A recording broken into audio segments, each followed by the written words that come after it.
There are many reasons why you might be considering bringing an infant to Walt Disney World. For us, we were missing our semi-annual trips when our daughter was born, and I dreamed of celebrating her first birthday there. For others, it might be that the baby's tagging along on a trip that was meant for an older sibling. People will tell you you're crazy, they won't remember it, but you won't forget it. So let's talk about bringing an infant to Walt Disney World. I'm Christina. I'm a traveler, a planner, and most importantly, a mom. I'm sharing my best tips to make traveling as a family a little less stressful. So put down your phone, pack your bags, and let's showcase the world.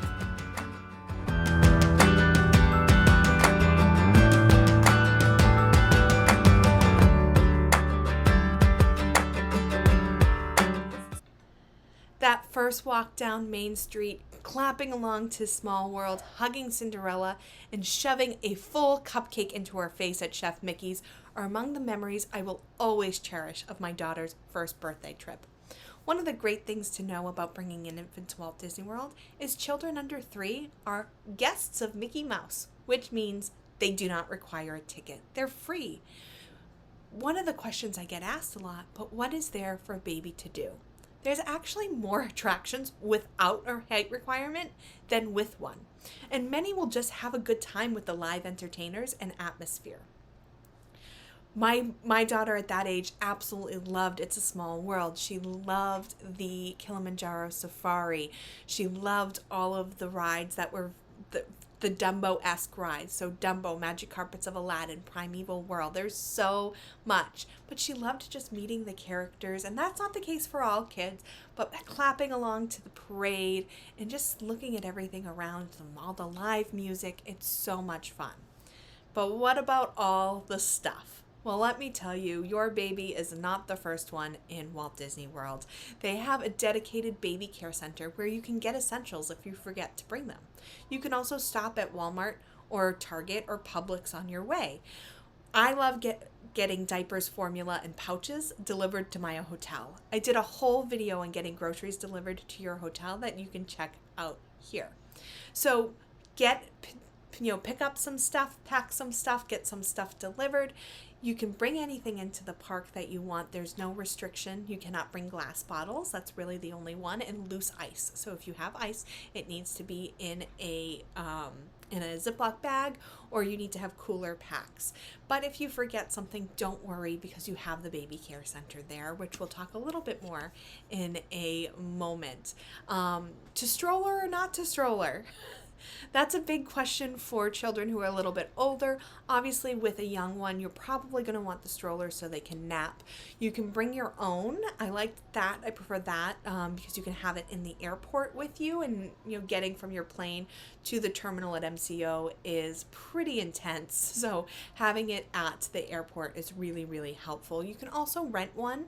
You can rent one and pick it up at the airport. You can coordinate delivery to your hotel, or you can buy one there. The ones you can buy there are usually the little umbrella strollers, though, so those aren't really great for infants. Those are better for older children.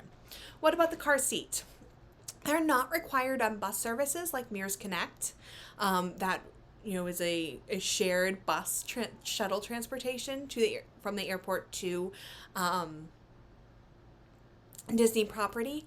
I prefer private transportation. You have extra hands at baggage claim. You can pre-book a car seat. So we would get a car seat and it would be already installed in our vehicle when we got there, and then we would get one on the way back. Pack and plays, you can bring your own if you're more comfortable with it. Disney does have cribs available on request. They are not guaranteed because sometimes the demand exceeds the amount that they have. But I've never had myself or one of my hundreds of clients not get a crib upon request. So what I would usually do is get there, have Disney provide a crib. If for some reason they're not able to, you can use a delivery service to get one from Target brought to your resort.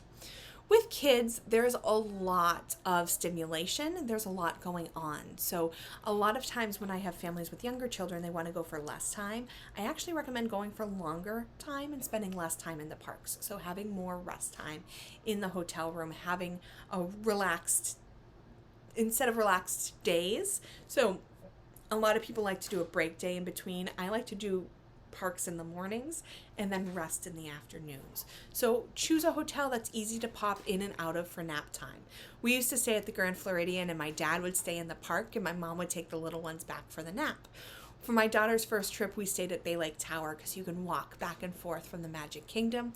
I also recommend the Beach Club if you're going to be spending time in Epcot and Hollywood Studios, or Art of Animation because they have the great suite options there where you can have a different sleeping area than your infant. So having the villa options at Bay Lake Tower, the Grand Floridian, Beach Club, and then the family suites at Art of Animation.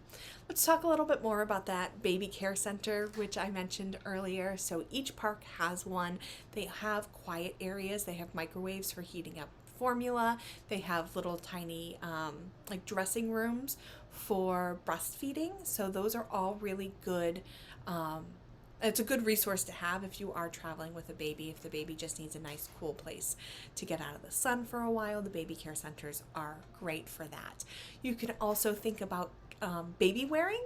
Baby wearing is great. You can wear them on most attractions as long as they're forward facing.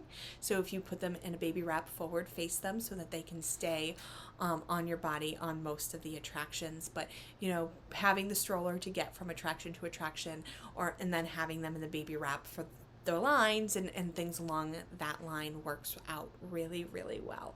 So not only myself and my agents most of us have traveled to Walt Disney World with an infant, so if you want an expert to help you plan your vacation, please contact us at showcasetheworld.com. Planning a Disney trip is overwhelming as it is. Add in an infant and you just add an additional layer. We want to let you know that it's not going to be as crazy as you think, but having someone on your side is really going to help you cut through that overwhelm. So reach out to Showcase the World when you're ready to start planning your vacation. Thank you so much for joining. Hit the bell for more great Disney and family travel content, or share this with friends you know who might be traveling as well. We would love to help as many families as possible cut through the overwhelm of vacation planning. Thank you so much, and don't forget to take a break from the busy. Need help planning your next family vacation? Visit us at showcasetheworld.com to request a quote or schedule a free vacation consultation. Want more great travel tips? You'll find those there too.